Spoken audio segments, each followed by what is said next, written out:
Hello everyone, this is Pranav Kumar Gointo. Welcome to all of you to this amazing platform of Alpha Academy YouTube channel. তো আজকে আমরা class oriented কিছু একটা কথা বলবো এবং আমরা যেহেতু এখন কলেজ লাইফে পড়ি, অনেকেই কলেজে পড়ো, যারা কেমিস্ট্রি অনার্স করছো বা যারা ফিজিক্স অনার্স করছো বা সায়েন্সের বিভিন্ন সাবজেক্টে যারা অনার্স করছো, আমি তাদেরকে নিয়ে আজকে কিছু একটা কথা বলবো, মানে কিছু কথা বলবো যেগুলো আমার মনে হয়েছে যে হ্যাঁ, এই ডিসিশনটা নেওয়া বেটার এবং এই ডিসিশনগুলো লাইফে নেওয়া উচিত। তো আমি জানি না কে কী ভাববে, বাট আমার কোথাও কি মনে হলো যে হ্যাঁ, এটা বেটার অপশন হতে পারে বা বেটার চয়েস হতে পারে। তো সেই রিলেটেড আমরা একটা ডার্ক রিয়েলিটি নিয়ে কথা বলবো এবং সেই ফ্যাক্টগুলো সবার সঙ্গে তুলে ধরবো। তো আমি বরাবরই সেটা করে এসেছি। আমি যতবার যে কোনো রিলেটেড যখন টপিকে কোনো ভিডিও বানিয়েছি, সেটা নোটস হোক, ক্লাস হোক বা অন্য কোনো জিনিস হোক, আমি কাউকে কোনো ছোট কিছু করিনি বা কাউকে ছোট করে নিজেকে বড় করার চেষ্টা করিনি বা করছিও না, এখনও সেটা করছি না। তো আমি আজকে কিছু কথা বলবো যে কথাগুলো আমার মনে হচ্ছে যে হ্যাঁ, এগুলো ঠিক অপশান হতে পারে এবং বেটার চয়েস হতে পারে, বিকজ এর ফলে লাইফটা ঠিকঠাক হতে পারে, আরও বেশি ঠিকঠাক হতে পারে, আমার কোথাও গিয়ে মনে হয়েছে। তো আমি সেই সমস্ত কথাগুলো একটু বলবো এবং আমি এখানে এই কথাটা আবার একটু বলে দিই, হেডলাইন তোমরা একটু ভেবে রেখো যে আমি যে কথাগুলো তুলে ধরছি এর মানে এই না যে তোমাদের সেই কথাগুলো শুনতেই হবে। যদি মনে রাখো, আমি তোমাদেরকে সবাইকেই ফ্যাক্টগুলো তুলে ধরবো যে হ্যাঁ, এটা ফ্যাক্ট, এই জিনিসটা করলে বেটার হবে, এটা করলে খারাপ হবে। আমি বরাবর সেটা করে এসেছি, এখনও সেটা করছি। তোমাদের যদি মনে হয় দেন তোমরা সেই পাথটা চুজ করো, যেটা আমি নিজেও চুজ করেছি এবং করছি এবং সেই পথেই এগোনোর চেষ্টা করছি। তো আমার কথা হচ্ছে আমার নিজের বক্তব্যটা তোমাদের সামনে তুলে ধরা, দেন তোমাদের যদি মনে হয় দেন তোমরা সেই ওইটা চুজ করতে পারো, কারণ তাতে করে ভালো কিছু হতেও পারে। আবার যদি মনে হয় যে না, ভালো কিছু হবে না, তাহলে হবে না, সম্পূর্ণটা তোমাদের চয়েস। বাট তো তোমরা মোটামুটি থাম্বনেলটা দেখে বুঝতে পেরেছো যে আমি কী নিয়ে কথা বলবো। আজকে এমবি নিয়ে কথাবার্তা বলবো। তো সেই কথাগুলো বলার আগে শুধুমাত্র অনার্স না, সায়েন্সের বিভিন্ন ফিল্ডে যারা ইঞ্জিনিয়ারিং করছো বা বিসিএ করছো বা কোনো সাবজেক্টে অনার্স করছো, এই সমস্ত যারা করছো আমি প্রত্যেককেই বলছি, শুধুমাত্র যে কেমিস্ট্রি অনার্স স্টুডেন্টদেরকে বলছি আমি সেটাও না, আমি প্রত্যেকটা ফিল্ডের, সায়েন্সের প্রত্যেকটা ফিল্ডের স্টুডেন্টদেরকে আমি কথাগুলো বলছি এবং আমার কথাগুলো মনে হলো, মানে কোথাও গিয়ে আমার নিজেকে মনে হলো যে হ্যাঁ, এই জিনিসটা চুজ করাটা বেটার হতে পারে। তো আবারও বলছি, আমি এটুকু বলছি যে আমি যে কথাগুলো তুলে ধরছি, তারপরে তোমাদের যদি মনে হয় যে হ্যাঁ, দাদা বলেছিল এই কথাটা, যে হ্যাঁ এবার ঠিকঠাক মনে হচ্ছে, দেন তোমরা চুজ করো, আদারওয়াইজ তোমরা কুইট করে দাও। তোমরা তোমাদের মতো করে তোমাদের লাইফে যা সিদ্ধান্ত নেওয়ার সেই জিনিসটা নিয়ে নিও, তাতে করে তোমাদের লাভ হবে, হতেও পারে আজকে আমি যে কথাগুলো তুলে ধরছি তাতে যে করে যে তোমাদের ভালো কিছু হবে সেটা নাও হতে পারে না। সুতরাং আমি আগে থেকেই বলে দিই যে আমি বলছি না যে তোমরা এটা নাও, আমি তোমাদেরকে তোমাদের সামনে আমি তোমাদের ফ্যাক্টগুলো তুলে ধরছি যে হ্যাঁ, এটা থেকে এটা কোনটা বেটার হতে পারে, কোনটা কি হতে পারে, আমি সেগুলো সমস্ত কিছু তুলে ধরবো। তারপরে তোমাদের কিছু মনে হলে দেন তোমরা সেই জিনিসটা চুজ করো, আদারওয়াইজ না, বাদ দিয়ে দিও। ঠিক আছে, তো চলো ভিডিওটা শুরু করি। আমি যে গল্পগুলো বলবো, মানে যে কথাগুলো বলবো, সেটা একটু গল্পের মাধ্যমেই বলি, যে আমার সাথে যেগুলো হয়েছে আমি সেই শুরু থেকেই কথাগুলো একটু বলি। কারো যদি মনে হয় একটু শোনো, মন দিয়ে শোনো, আশা করি ভালো লাগবে। তো আর ব্যাকগ্রাউন্ডে যদি কোনো শব্দ হয়ে থাকে একটুখানি তোমরা অ্যাভয়েড করো, কারণ আশেপাশে একটু কাজ চলছে, অন্যদের বাড়ি আর কি, তাই। তো অন্যান্যদের আশেপাশে একটু কাজ চলছে, অন্যদের বাড়ি আর কি। তো যেটা বলার সেটা হচ্ছে যে আমি যখন প্রথমে কেমিস্ট্রি অনার্স নিয়ে ভর্তি হই, এইচএস দিই, এবং কেমিস্ট্রি এবং ইন্ডাস্ট্রিয়াল কেমিস্ট্রি দুটো দিয়ে অনার্স চলে। তো তোমরা অনেকেই জানো আমি আইআইটি জ্যাম নিয়ে অনেক ভিডিও বানিয়েছি এবং তোমরা অনেকেই হয়তো জানো যে আমি প্রিপারেশন নিচ্ছি। তো নিচ্ছি বলতে নিচ্ছিলাম, এখন আর নিচ্ছি না। তো এখন ক্লাসগুলো করি, দেখি নোটসগুলো বানিয়ে রাখি, কারণ ইন ফিউচার লাগবে। কোনো কিছু জিনিস আমি অ্যাচিভ না করে যদি ছেড়ে দিই, এর মানে এই না যে আমি হেরে গেছি। আজকে কেউ যদি নিট প্রিপারেশন নেয় বা যেই প্রিপারেশন নেয়, তারা যদি নিট বা যেই না পায়, তার মানে এই না যে তারা যে জিনিসগুলো শিখেছে সেটা ব্যর্থ, সেটা ভাই কাজে লাগবে না, অবশ্যই কাজে লাগবে। তো সেই জন্য ব্যাচগুলো আছে, আমি দেখি টুকটাক ক্লাসগুলো করি, কিছু প্রবলেমসগুলো সলভ করি, চেষ্টা করি, কারণ ওগুলো ইন ফিউচার লাগবে। তো আমি অনেকেই জানো যে আমি যখন ফার্স্ট ইয়ারে প্রথমে অ্যাডমিশন নিই, দেন আমি আস্তে আস্তে করে আইআইটি জ্যামের প্রিপারেশন নিই, বন্ধুবান্ধব সবার সঙ্গে আলাপ হয়, তখন ভাবলাম যে হ্যাঁ, আইআইটি জ্যাম নেওয়া যেতে পারে এবং লাইফটা ভালো হতে পারে। এবার আমি সবাইকে এই কথাটা বলেছিলাম যে আইআইটি জ্যাম নেওয়ার পর লাইফ ভালো হতেই পারে। তার কারণ হচ্ছে তোমরা আইআইটি থেকে অথবা এনআইটি বা অন্যান্য কোনো ইনস্টিটিউশন, রিসার্চ ইনস্টিটিউশন, যেমন আইসিটিএস ব্যাঙ্গালোর, তারপর আইজার, নাইজার, এই সমস্ত প্রচুর পপুলার জেএনসিএসআর, প্রচুর পপুলার ইনস্টিটিউশন থেকে তোমরা এমএসসি উইথ পিএইচডি ইন্টিগ্রেটেড অথবা এমএসসি করে ফরেন থেকে পিএইচডি করতে পারো। আমি সবটা বলেছিলাম। তো কেউ যদি আইআইটি জ্যাম নিয়ে জানতে চাও তাহলে আমি সেই ভিডিওগুলোর ডিসক্রিপশন বক্সে আমি লিঙ্ক পাঠিয়ে দিচ্ছি, সেখান থেকে তোমরা জ্যাম রিলেটেড যে ভিডিওগুলো সেটা তুমি দেখতে পারো। তো আমি প্রথমে জ্যামের প্রিপারেশন রীতিমতো নিতে থাকলাম, কেন না আমি দেখলাম যে হ্যাঁ লাইফটা ভালো হতেই পারে, স্যার বলেছে, বন্ধুরা বলছে, সিনিয়ররা বলছে। এবার আমি একটু রিসার্চ করলাম। রিসার্চ করার পর দেখলাম আমি আজকে যদি আইআইটি থেকে এমএসসি বা মাস্টার্স করে পাস আউট হই, আমার কোথায় কোথায় চাকরি হতে পারে।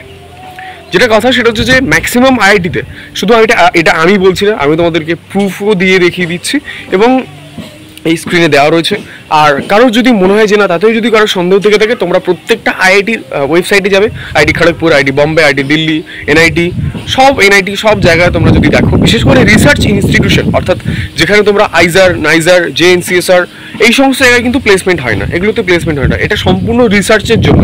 আর আইআইটি এনআইটিতে কোথায় প্লেসমেন্ট হয়, যে প্লেসমেন্টগুলো হয় সেই প্লেসমেন্টগুলো হয়ে থাকে একাডেমিক লাইনে। একাডেমিক লাইন বলতে কোথায় না, এলএন, পিডব্লিউ এই সমস্ত যে একাডেমিক ইনস্টিটিউশনগুলো রয়েছে সেই ইনস্টিটিউশনে প্লেসমেন্ট হয়ে থাকে। একটা নির্দিষ্ট অ্যামাউন্ট তোমাদেরকে দেওয়া হবে যে এই প্যাকেজ, এত এলপিএ প্যাকেজে তোমরা পড়াতে হবে, 11, 12 বা 9, 10 এরকম পড়াতে হবে।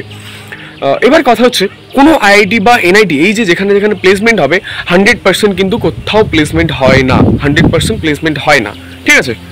এটা যদি কারোর সন্দেহ থেকে থাকে, তোমরা প্রত্যেকটা আইআইটি ওয়েবসাইটে গিয়ে চেক আউট করে দেখে নিতে পারো। তারপর যদি মনে হয় যে না দাদা তুমি ভুল বলেছো, দেন তারপর আমাকে তোমরা যা খুশি বলতে পারো, ঠিক আছে, কারণ আমি এটা দেখেই বলেছি। তো এবার আইআইটিতে তাহলে তোমাকে কী করতে হবে, এবার ওখান থেকে তুমি যদি পাস আউট হও তাহলে তোমাকে কী করতে হবে, বিভিন্ন তুমি যদি বলো যা ইন্ডাস্ট্রি রয়েছে, ইন্ডাস্ট্রিতে প্লেসমেন্ট হয় না ভাই। আইআইটি থেকে পাস আউট হলে ইন্ডাস্ট্রিতে খুব একটা প্লেসমেন্ট হয় না, খুব কম, খুব রেয়ার, একেবারে রেয়ার। এবং প্লেসমেন্ট হলেও কিন্তু আইআইটিতে মানে একাডেমি, তুমি যদি ইন্ডাস্ট্রিতে প্লেসমেন্ট নাও সেখানে তোমার বেতন খুবই কম, ওই স্টার্টিং হয়তো 30-35 দেবে। 30-35 খুব বড় ব্যাপার ভাই, 35 মানে অনেক বড় ব্যাপার। 35 দেয়ই না, কারণ তুমি একেবারে ফ্রেশার স্টুডেন্ট, তুমি ফ্রেশার ক্যান্ডিডেট, তোমার দেবেই না। তো এই হচ্ছে ব্যাপার। এবার এই সমস্ত জিনিসগুলো যখন হয় তখন তুমি কি করবে তারপর। আর আরও একটা ফ্যাক্ট আমি বলে দিই, আইআইটিতে বা এনআইটিতে মানুষ পড়াশুনো মানে শিখতে যায় না, হ্যাঁ প্র্যাকটিক্যালি খুব ভালো কিছু শিখতে চায়, বাট থিওরিটিক্যাল কিন্তু শিখতে চায় না। আজকে কেউ যদি বলে যে দাদা আমি ক্যালকাটা ইউনিভার্সিটিতে পড়েছি আর আরেকজন আইআইটি থেকে পড়েছে, মাস্টার্স করেছে, তাহলে কে বেটার, আমি বলবো ক্যালকাটা ইউনিভার্সিটি। তার কারণ হচ্ছে আইআইটিতে মানুষ নেটওয়ার্ক বানানোর জন্য, অর্থাৎ তুমি যে প্রফেসরের আন্ডারে তুমি পড়বে সেই প্রফেসর ইন ফিউচার প্রচুর বড় বড় প্রজেক্ট পায়, প্রচুর বড় 10 কোটি 20 কোটি, প্রচুর বড় অ্যামাউন্টের, 50-60 লাখ তো এটা তো মিনিমাম একটা বললাম, বাট আরও বেশি টাকার তারা প্রজেক্ট পায় এবং সেগুলো তাদের স্টুডেন্টদের মধ্যে ভাগ করে দেয়, মানে তাদেরকে স্টুডেন্টদেরকে কাজ দেয়। এবার এটা খুব রেয়ার কেস হয়ে থাকে। তো আইআইটিতে মানুষ এই কারণেই যায়, কিন্তু ক্যালকাটা ইউনিভার্সিটি বা প্রেসিডেন্সি বা যাদবপুর বা এই সমস্ত যে ইউনিভার্সিটিগুলো রয়েছে এখানে মানুষ শেখে। তো একটা টিচার হতে গেলে শেখাটা জরুরি। তুমি যদি একজন সমাজের শিক্ষক হও তাহলে তোমার কাছে শেখাটা বেশি ইম্পর্টেন্ট, কারণ তুমি যত ভালো করে শিখবে বা বুঝতে পারবে, তুমি তত সুন্দর করে আরেকটা তোমার স্টুডেন্টকে তুমি শেখাতে পারবে। এটা হচ্ছে ফ্যাক্ট, ঠিক আছে। তো এগুলো রয়েছে, এইগুলো করতে করতে আমি যখন আইআইটি জ্যাম থেকে হঠাৎ করে এমবিএ অনেক রকমের এক্সাম হয়, যেমন ক্যাট হয়, জ্যাট হয়, স্ন্যাপ হয়, জিম্যাট হয়, এরকম প্রচুর এক্সাম রয়েছে। তো ক্যাটটা তার মধ্যে মোস্ট পপুলার। যেমন এমএসসির জন্য সিইউটি পিজি হয়, আইসিটি মুম্বাই তাদের নিজস্ব এক্সাম কন্ডাক্ট করে, আইআইটি জ্যাম হয়, এরকম প্রচুর এক্সাম হয়। তার মধ্যে আইআইটি জ্যাম যেমন পপুলার, ঠিক তেমনই ক্যাটের মানে এমবিএর জন্য ক্যাট এক্সামটা খুব পপুলার। এবার আমি সিদ্ধান্ত নিলাম যে না, আমি এমবিএর প্রিপারেশন নেবো। কেন? তার কারণ হচ্ছে আমার এই গল্পটা শুনে আমার টিচার আমাকে ফোন করে, মানে আমি এই কথাটা আমার কিছু বন্ধুদেরকে বলেছিলাম, বললে আমার টিচার আমাকে ফোন করে এবং আমার টিচারের সঙ্গে খুব ভালো বন্ডিং হয়, আমার খুব ভালো বন্ডিং। তো আমার টিচার আমাকে ফোন করে মানে আমার সঙ্গে জিজ্ঞাসা করলো না যে তুই কী করছিস, কোথায় আছিস, কিছুই না। আমি ফোনটা ধরলাম যে হ্যালো স্যার বলুন। আমাকে সঙ্গে সঙ্গে মুখের ওপর দুটো প্রশ্ন ছুড়ে মারা হয়েছিল। ফার্স্ট প্রশ্ন বলা হয়েছিল যে why did you choose IIM over IITs. অর্থাৎ আমি যেমন ক্যাটের জন্য মানে এমবির জন্য প্রচুর নামি দামি ইনস্টিটিউশন রয়েছে, যেমন IIM, Indian institute of management, যেমন ইঞ্জিনিয়ারিংয়ের জন্য আইআইটিস, এনআইটিস, ডাক্তারির জন্য এইমস রয়েছে, প্রচুর নামি দামি ইনস্টিটিউশন রয়েছে। ঠিক তেমনই ম্যানেজমেন্টের জন্য অর্থাৎ এমবিএর জন্য মাস্টার্স ইন বিজনেস অ্যাডমিনিস্ট্রেশনস, তো সেটার জন্য প্রচুর আইআইএম রয়েছে এবং টপ বি স্কুল রয়েছে, বি মানে বিজনেস স্কুল রয়েছে। তো আমাকে এই প্রশ্নটা করা হলো যে why did you choose IIMs over IITs. আরেকটা প্রশ্ন করা হয়েছিল যে হোয়াট ইজ ইউর টার্গেট। তো আমি বলেছিলাম, আমি স্যারকে বলেছিলাম যে আমি কেন আইআইটি ছেড়ে আইআইএম চুজ করতে চাই বা এই টপ বি স্কুলগুলো চুজ করতে চাই। কেন? কারণ আমি স্যারকে বলেছিলাম যে স্যার আজকে আমি বিএসসি করছি, দুদিন পর আমি এমএসসি করবো, দেন একটা পিএইচডি করা মানে বিএসসি এমএসসি পিএইচডি, এটা একটা লং টার্মের জার্নি। আজকে তোমার মনে হতে পারে যারা ফার্স্ট ইয়ার বা সেকেন্ড ইয়ারে পড়ো এখন, তোমাদের মনে হতেই পারে যে আমি পিএইচডি করবো, প্রচুর বড় জায়গায় যাবো। এটা শুনতে যতটা ভালো লাগে, করতে ঠিক ততটাই কষ্ট এবং ততটাই খারাপ লাগে। তুমি যদি তোমার সাবজেক্টের প্রতি প্যাশনেট হয়ে থাকো দেন তুমি করতে পারো। আদারওয়াইজ কারোর যদি, সবাই তো সেই, আমি বারবার এই কথাটা বলেছি যে সবাই রিচ ফ্যামিলি থেকে বিলং করে না, সবাই কোথাও না কোথাও একটা মিডিল ক্লাস, কেউ লোয়ার ক্লাস ফ্যামিলি থেকে বিলং করে, এবং কেউ এটা ভেবে আসে যে আমি কেমিস্ট্রিটা চুজ করছি, ইন ফিউচার কিছু না কিছু করে নেবো, এটা ভেবে করে। তারপরেও কিছু ভুলভাল থেকে থাকে যার জন্য কাজ করতে বা চাকরি বাকরি পেতে অনেক সমস্যা হয়। তো তার জন্যই আজকে এই ভিডিওটা, যেটা আমি এতক্ষণ ধরে বলছি। তো আমি স্যারকে বললাম যে স্যার আজকে আমি যদি আইআইটি থেকে বা এই সমস্ত আইআইটি না পেয়ে যদি ইউনিভার্সিটি থেকে যদি পাস আউট হই, তাহলে আমি কোথায় থেকে মানে আমি চাকরি কোথায় পাবো? আমি একাডেমিক লাইনেই পাবো। বলছে হ্যাঁ, একাডেমিক লাইনে বেশি হয়। আমি ওনাকে বললাম যে আইআইটিস ইউনিভার্সিটির কথা ছেড়েই দাও, আইআইটিসে যে প্লেসমেন্টগুলো হয় সেই প্লেসমেন্টগুলো ম্যাক্সিমাম একাডেমিক লাইনে হয়ে থাকে। ঠিক আছে? বলছে হ্যাঁ, এটা তুমি ঠিক বলেছো। এবার তাহলে আমি বললাম যে যারা পড়াতে পছন্দ করে না তারা কী করবে? রিসার্চ করবে। বলছে হ্যাঁ, রিসার্চ করবে, ফরেন চলে যাবে। হ্যাঁ, এটা যাদের ইচ্ছা আছে যে হ্যাঁ আমরা ফরেন যাবো, এমএসসি করবো, পিএইচডি করবো, ফরেন যাবো, বা এখানে পিএইচডি করেও খুব একটা লাভবান কিছু হওয়া যাবে না। ওই কলেজের প্রফেসর, যদি তুমি স্কুল টিচারের কথা দেখো, সেখানে তো প্রচণ্ড বাজে রকম ব্যাপার, তোমরা জানো। আর তোমরা ওয়েস্ট বেঙ্গল, আমরা সবাই ওয়েস্ট বেঙ্গলে থাকি, তার কী অবস্থা আমরা সবাই দেখতে পাচ্ছি, সেটা নতুন করে বলার কিছু নেই। কিন্তু কলেজের যে টিচার প্রফেসর হওয়ার যে কথা, সেটা আরও বেশি পলিটিক্স, আরও অনেক বেশি পলিটিক্স। এটা অনেকেই জানবে, ইন ফিউচার পরে জেনে যাবে, বুঝতে পারবে। যখন বুঝতে পারবে তখন এই জিনিসগুলো আর বলবে না, কেউ জিজ্ঞাসাও করবে না। তো আমি স্যারকে বললাম যে কী দরকার স্যার এগুলো করার? আমি যদি আজকে ক্যাট দিয়ে বা মানে এমবিএ করি, সেটা আইআইএমস হোক বা যেমন আইআইএম আহমেদাবাদ রয়েছে, আইআইএম ব্যাঙ্গালোর রয়েছে, আইআইএম ক্যালকাটা রয়েছে, যেটা তোমাদের জোকাতে রয়েছে রিসেন্টলি, যেখানে একটা অন্যরকম কেস হলো আর কি, তো হয়তো শুনে থাকবে। তো এইরকম আইআইএমস রয়েছে, তারপর টপ বি স্কুল রয়েছে, যেমন এফএমএস দিল্লি, ইস মুম্বাই, আইএসবি হায়দ্রাবাদ, আরও অনেক রয়েছে, এমডিআই গুড়গাঁও, প্রচুর রয়েছে। তো আমি যদি সেখান থেকে মানে এমবিএ করি, হ্যাঁ সেখানে একটু টাকা খরচ হবে, এটুকু বলে রাখি যে এমবিএর জন্য এই যে টপ বি স্কুল বা আইএএমসগুলো, এখানে প্রচুর টাকা খরচ হয়। বাট হ্যাঁ, ম্যাক্সিমাম যারা পড়ে সবাই লোন নিয়ে পড়ে। ঠিক আছে? পরে তারা চাকরি পেয়ে যায়, লোন ক্লিয়ার করে দেয়। ঠিক আছে? তো এখানে আমি স্যারকে বললাম যে আমি যদি আইএমস থেকে পড়ি বা নন আইএমস থেকে পড়ি, সেখানে আজকে যদি আমি এমবিএ করি, আমি এটুকু শিওর যে আমি চাকরি পেয়ে যাবো, এটুকু শিওর, 100% শিওর। তো স্যার বললো যে হ্যাঁ তুমি পেয়ে যাবে। এবং আমি যে কথাগুলো বলছি শুধু স্যার বলেছে বলে সেটা না, বা আমি নিজে রিসার্চ করেছি বলে সেটা না, কারণ আমার নিজের দাদাকেও দেখেছে। একটা দাদা, আমার পিসির ছেলে, সে নিজেও আইআইএম কাশীপুর থেকে পড়লো, প্রথমে ফিজিক্স অনার্স, দেন আইআইএম কাশীপুর থেকে পড়লো, এখন ইউআই কোম্পানিতে রয়েছে। এখন ইউআই কোম্পানি মানে ভাই একটা আনুমানিক আন্দাজ করা যায় সে কত টাকা ইনকাম করে, অ্যাপ্রক্সিমেটলি 2 লাখ টাকার কাছে পার মান্থ। তো আমি স্যারকে বললাম যে যদি আমি এমএসসি করি তাহলে আমি 11-12 পড়াতে পারবো, আমি যদি বিএসসি করি তাতেও আমি 11-12 পড়াতে পারবো। বলছে হ্যাঁ তুমি পড়াতে পারবে, কোনো প্রবলেম হবে না। এবং তাহলে আমি এমএসসি করে করবোটা কি? আমি তাহলে এমবিএ করি, 2 বছরের এমবিএ, এমএসসি জায়গায় 2 বছরের এমবিএ করলাম, এমবিএ করে আমি চাকরি করলাম। আমি সেটা দিল্লি হোক, মুম্বাই হোক, যেখানে আমার প্লেসমেন্ট হবে আমি সেখানে চাকরিটা করলাম। সপ্তাহে 5 দিন আমি চাকরি করলাম। এবার 8 ঘন্টার ডিউটি, আমি ধরলাম 9 to 5 জব হলো, 9 to 5 জব বা 10 to 6 জব। তারপর আমি এসে সন্ধ্যাবেলা তো পড়াতেই পারি, 1 ঘন্টা 2 ঘন্টা করে। সপ্তাহে তো প্রত্যেক দিন পড়াচ্ছি না, আমি সপ্তাহে 2 দিন পড়াতে পারি।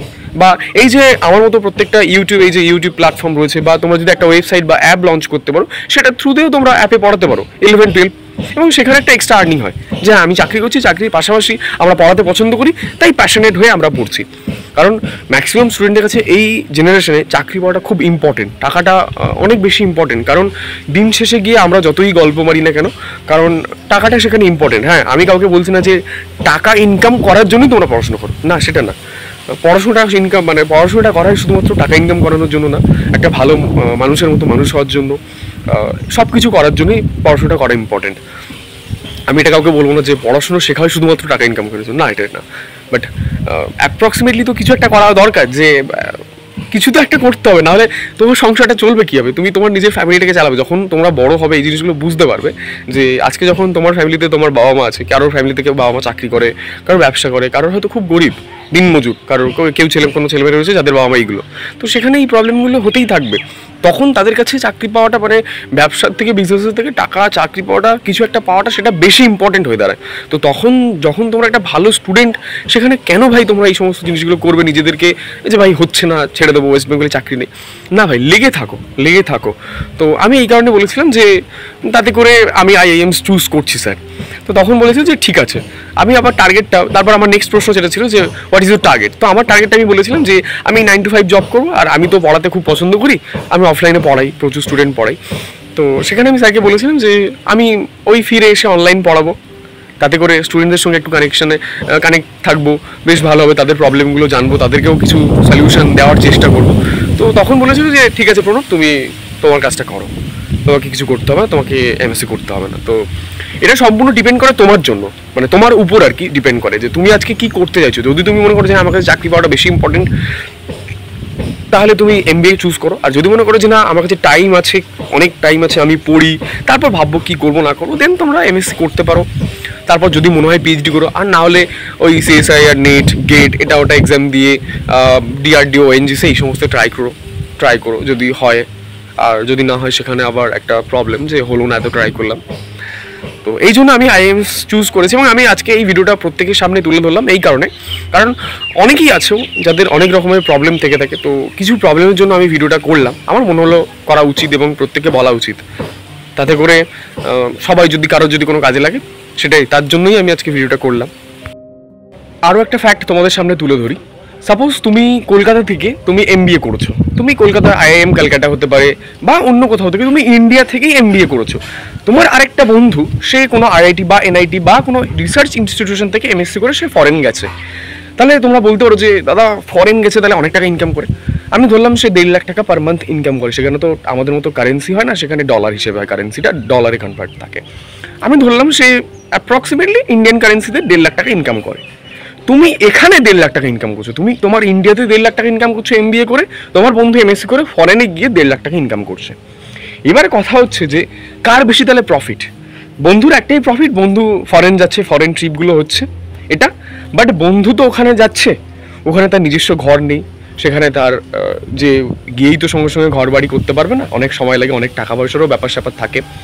তো প্রথমে সে তাদেরকে রুম রেন্টে নিতে হয়, রুম রেন্টে সেখানে সেই সমস্ত জিনিসগুলো করতে হয়।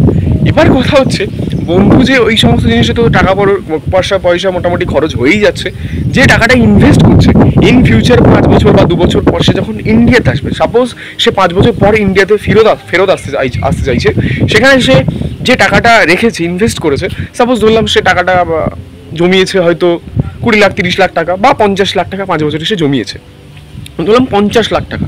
এবার যেহেতু তুমি ইন্ডিয়াতে আসবে, সেই 50 লাখ টাকার উপর তোমাকে ট্যাক্স দিতে হয়। এই কারণে অনেকে কিন্তু আর ইন্ডিয়াতে ব্যাক করে না, যার জন্য ওখানেই থেকে যায়। আর তুমি হচ্ছে এখানে ইন্ডিয়াতে রয়েছো, তুমি উইদাউট ট্যাক্স তুমি 1.5 লাখ টাকা পাচ্ছ, তাহলে হিসেবে মতো তোমার প্রফিট না, কারণ তোমার এখানে নিজস্ব ঘর বাড়ি রয়েছে। তুমি ইন্ডিয়াতে থাকো, তুমি সাপোজ দিল্লিতেও যদি থাকো, সেখানেও খুব একটা প্রবলেম হবে না। কত খরচ হবে দিল্লিতে? এখানকার থেকে ওখানে অনেক খরচ হয়, ফরেনে অনেক খরচ হয়, শুধুমাত্র রুম রেন্টে না, থাকা খাওয়া প্রত্যেকটা জিনিসেরই। কারণ আমার নিজের দাদাই এখন রিসেন্টলি এই কয়েকদিন আগেই আমেরিকাতে গেছে পিএইচডির জন্য, কসমোলজিতে। তো সেটা আমি খুব ভালো করে জানি, এবং আরও অন্যান্য দাদারা একজন অস্ট্রেলিয়াতে আছে। তো তার জন্যই আমি জানি ব্যাপারটা খুব। এই জন্য আমি যে কথাগুলো বলছি এর মানে এই না যে আমি না জেনে বলছি, আমি বুঝে বলছি। আমি নিজের ফ্যামিলি মেম্বারদেরকেও দেখেছি, নিজে যেখানে টিউশন পড়ি সেখানকার সিনিয়রদেরকেও দেখেছি, আমি অন্যান্য টিচারদের সঙ্গেও কথা বলে দেখেছি, এবং নিজে রিসার্চ করেও দেখেছি যে কোনটা করলে বেশি বেটার হতে পারে। আজকে তোমার মনে হচ্ছে যে আমি পিএইচডি করব, মনে হতেই পারে শুরুতে অনেক কিছুই মনে হয়, তবে শেষে গিয়ে আমরা ক্লান্ত হয়ে পড়ি, টায়ার্ড হয়ে পড়ি, যে না এবার আমাদের উপর প্রেশার আসছে। কারণ আইআইটিতে গেলে প্রচুর প্রেশার আসে, যে প্রেশারগুলো অনেকে নিতে না পেরে এমএসসি ছেড়ে দেয়, অন্য কোথাও থেকে এমএসসি করে। মানে এটা হয়েছে। আমার টিচার এই গল্পটা আমাদেরকে শুধু আমাকে না, আমাদের কয়েকজনকে শুনিয়েছিল এই গল্পটা। একটা দাদা, সে স্কটিশে পড়তো, তো এরকম হয়েছিল। আর একটা দিদিও ছেড়ে দিয়েছিল, আইআইটি কানপুরে পড়তো, কানপুর ছেড়ে দিয়ে যাদবপুরে আইএসএস সেখানে পড়েছিল। তারপর সেখান থেকে এখন কোনো একটা কলেজের প্রফেসর। তো এই গল্প রয়েছে, এবং আমি তোমাদেরকে রিজনটা দেখিয়ে দিলাম এবং পয়েন্টটা তুলে ধরলাম যে তুমি এখানে 1.5 লাখ টাকা কামাচ্ছ উইদাউট ট্যাক্স, আর তুমি তোমার বন্ধু ওখানে 1.5 লাখ টাকা কামাচ্ছে, কিন্তু সেই টাকাটা যখন রিটার্ন আসছে এখানে সে ফেরত আসতে চাইছে, তখন কিন্তু সেই টাকার উপর একটা নির্দিষ্ট অ্যামাউন্ট ট্যাক্স দিতে হয়। ঠিক আছে, তো তাহলে হিসেবে মতো তোমার লাভ না, লাভ তো তোমারই।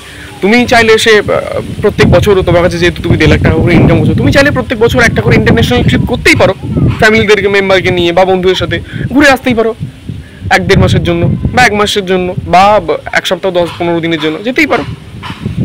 আর বন্ধুর ওখানে এক্সট্রা ইনকামও করতে পারে, যেমন তোমার কাছে অপশন রয়েছে, তুমি এমবিএর পাশাপাশি ওই যে বলেছিলাম টিচিং করতে পারো, বা তুমি কিছু টাকা ইনভেস্ট করে সেখানে কোনো বিজনেসও করতে পারো। এবার কী বিজনেস করবে সেটা তোমার উপর ডিপেন্ড করছে।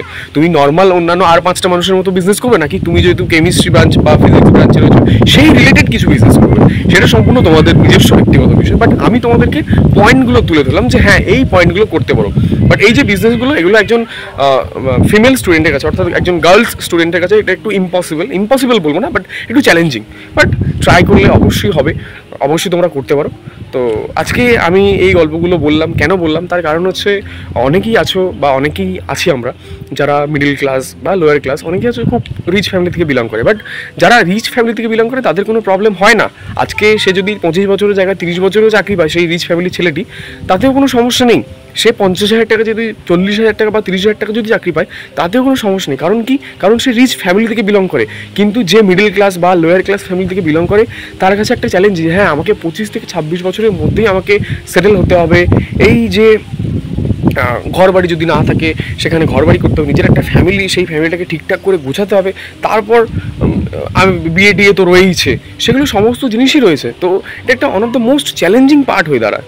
তো তার জন্য আমি এই কথাগুলো তুলে ধরলাম এবং আমার মনে হলো যে হ্যাঁ এই কথাগুলো তুলে ধরা উচিত, এবং তাতে করে যদি কারোর যদি উপকার হয় তো সেটা হলেই ভালো, খুবই ভালো। তো এমবিএ নিয়ে ক্যাট এক্সাম নিয়ে আমি একটা ভিডিও বানিয়েছিলাম, সেই ভিডিওটারও লিঙ্ক আমি এই ভিডিও ডেসক্রিপশনে দিয়ে দিচ্ছি। আর কারোর যদি এই এমএসসি এমবিএ এর পরেও যদি কোনো রকম কোনো প্রবলেম থেকে থাকে বা ইস্যু থেকে থাকে, দেন তোমরা কমেন্ট করতে পারো। আর কমেন্ট বক্স এবং ডিসক্রিপশন বক্সে আমার কন্ট্যাক্ট নম্বর দেওয়া রয়েছে, হোয়াটসঅ্যাপ নম্বর, তোমরা চাইলে সেখানে হোয়াটসঅ্যাপও করতে পারো। আর যারা এই বছর কেমিস্ট্রি অনার্স নেবে, আরও একটা কথা বলে দিই, নোটিস আর কি, যারা এই বছর কেমিস্ট্রি অনার্স নেবে, মানে 2025-এ এখন ফর্ম ফিল আপ তো হয়েই গেছে, অ্যাডমিশন এবার প্রসেস স্টার্ট হবে, তো তোমরা চাইলে আমার কাছে অর্গানিক পড়তে পারো। তো সেই রিলেটেডও ভিডিও আমি অনেক দিয়েছিলাম, তোমরা চাইলে অর্গানিক পড়তে পারো। এবং যারা 3rd সেমিস্টারে উঠবে ক্যালকাটা ইউনিভার্সিটিতে, তো তাদেরও আমি পড়ানোর কথা বলেছি, আমি ফ্রিতে, আমি কোনো টাকা পয়সা নেবো না, তার বিনিময়ে আমি তাদেরকে অর্গানিকের পুরো তো পার্ট কী করাবো সেটা আমি এই ভিডিও মানে এই চ্যানেলের কী বলে একটা পোস্ট করেছিলাম, কমিউনিটি পোস্ট দিয়েছিলাম, ভিডিও দেওয়া আছে, এবং সবটা আমি বলে দিয়েছিলাম যে অর্গানিক ক্লাসগুলো করাবো, তার সাথে সাথে ফিজিক্যাল এবং ইনঅর্গানিকের নোটসগুলোও আমি দিয়ে দেবো আর কি। ঠিক আছে, তো এরপরেও যদি কারোর কোনো ধরনের কোনো প্রবলেম থেকে থাকে তাহলে আমার সাথে যোগাযোগ করতে পারো, কমেন্ট করতে পারো। আর ক্যাট এক্সামটা নিয়ে আমি একটু কথা বলি, আরেকটা কথা বলে দিই, সেটা হচ্ছে যে আজকে একজন আইআইটি জ্যাম দিচ্ছে, সেখানে কম্পিটিশন তো রয়েছে, ক্যাটের এক্সামেও কম্পিটিশন রয়েছে, অবশ্যই কম্পিটিশন রয়েছে। সেখানে হয়তো 3-4 লাখ স্টুডেন্ট 3-4 লাখ হয়, 4 লাখ হয় না, ওই 2.5 থেকে 3 লাখ স্টুডেন্টের মধ্যেই বিলং করে।